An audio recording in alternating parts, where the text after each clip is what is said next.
Andrew McCART, IFL TV, proudly sponsored by Everlast, and I'm with Mr. Business himself, Keyshawn Davis, fresh out from Tokyo, silver medalist. I want to stay on that before we talk about continuing your pro career. I mean, silver medal, you happy with that? Yes, I'm all right with it. All right, I take it the goal was, obviously the goal was the aim, but I mean, the Cubans, man, they know how to win the amateur style of fighting and stuff like that, but are you happy? Like, the question is, are you happy with the silver medal or disappointed not to get the gold? Of course I'm disappointed, but you live and you learn. Yep. You're back in the pro ranks then. Like I say, it's. I was looking at you and you're like, we're just talking there. I mean, you're big. I mean, but you're going to stick around at lightweight, right? Yes, definitely. 135 is the plan. I feel like I still feel like I can make 130, but 135 is the plan. 135. Well, that's a stacked division. It's probably the division where Ryan Garcia, Javante Davis is still hanging around there. You've got Devin Haney, Teofimo Lopez. I mean, it's a tasty little division, man. But obviously, being that Olympic silver medalist and the sort of amateur pedigree that you have, are you hoping to get sort of like fast tracked a little bit in the pro ranks? A lot bit, yes. I'm jumping straight into it, honestly. I see myself by the end of next year going 10, 12 rounders. So a year and a half, man, y'all gonna see me up there in the ranks fighting for these belts and stuff like that. What gives you the confidence, Key? Is it just you're just born with it, or is it just your boxing? You're just confident in your boxing ability and how good you are.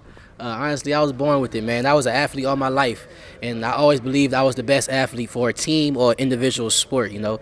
And shoot, I can fight straight like that. I know. I was at your pro debut, remember? Yeah, exactly. I can fight, so shoot, I'm just confident all the way around. And it was Dallas as well. You're on the Canelo Saunders undercard as well. I was there, was it not? And I was also in Dubai with Jamel Herring versus Carl Frampton. So there you go. See.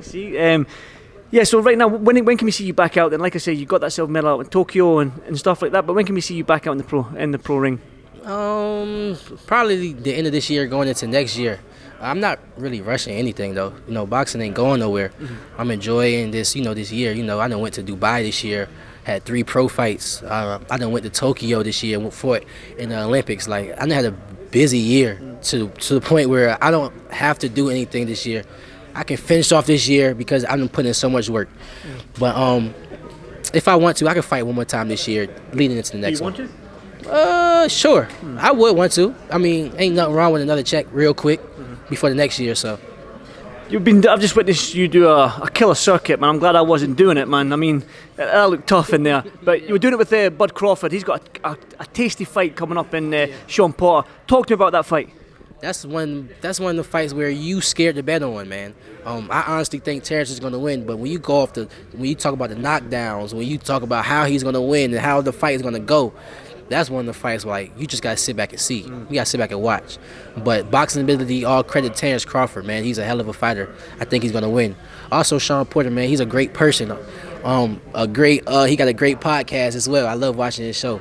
But Sean Porter's definitely coming to fight. And these fights is what make great fights. They both come in to win. One is a brawler, one is a boxer. Best man wins. That's it. That's what makes great fights, the boxer against the fighter. Back to you then, this lightweight division. Are you hoping that the guys like Teofimo and Devin Haney and that stick around in this division when you get to that sort of top level? Nah, I ain't chasing no names I'm not chasing no names. I'm not chasing a no name. I'm gonna be a household name whether I fight a name or not. I'm one of the fighters where people just like watching me fight.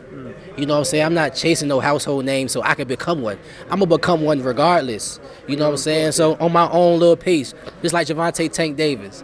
Everybody saying he ain't fighting nobody, but he's a superstar without fighting nobody. That should be a goal. And then you start fighting them superstar names. So that's one of my goals that I would like to accomplish. So that's what I'm doing right now, working on. But when you look at like Bud Crawford, man, Bud's went through his career and everyone's like, you need to fight the top 5 guys. And he's been criticised at some points of his career for not fighting, but it's no fault of his own, obviously. But he has been criticised for not getting the marquee names. But now he's got one in Sean Porter. Do you know what I mean? So are you worried about the criticism you might get if you go down that route? Or do you want to sort of fight the best when the opportunity comes? Well, unfortunately, Terrence was in a unfortunate predicament where he was trying to get them fights, but they just wasn't happening. You know what I'm saying? And gratefully that he got this Sean Porter fight. Hopefully we'll be able to get them fights. Terrence Crawford also it's a different situation than me because he was older than me. I'm young. I'm 22. I got plenty of years to get big fights. 10, 15. And I'm going to be a 10, 12 round fighter. I'm talking about next year. So big fight shouldn't really be a problem.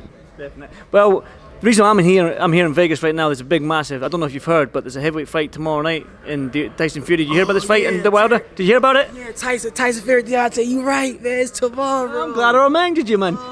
What's your thoughts on it? I think it's gonna be a hell of a fight. This might be the best one. I think it's gonna go the distance. I see Deontay dropping Tyson, but I see Tyson getting up and still winning the decision. Like the first fight. Exactly. I think I'm polite. Let me put it like this. I'm going for Deontay all the way around, but I think Tyson gonna win. There you go, man. That's so your head's speaking to you right now, not your heart. Is that what you're saying? Yeah, man. Yeah. Back to you then. I mean, like I said to you, man, you're 3-0 as a pro. I was there at your pro debut, and I was there in Texas when you fought and stuff like that. But for the fans, man, where can they find you? Instagram, man. Find me Business Keyshawn on Instagram, Twitter. Find me Keyshawn Davis 8, YouTube, my name, Keyshawn Davis. There you go. Keyshawn, absolute pleasure speaking to you, my brother, right? Yes, and I'll speak to you on the next one, brother, right? Yes, sir, anytime. Be a good man. Thank you, Keyshawn.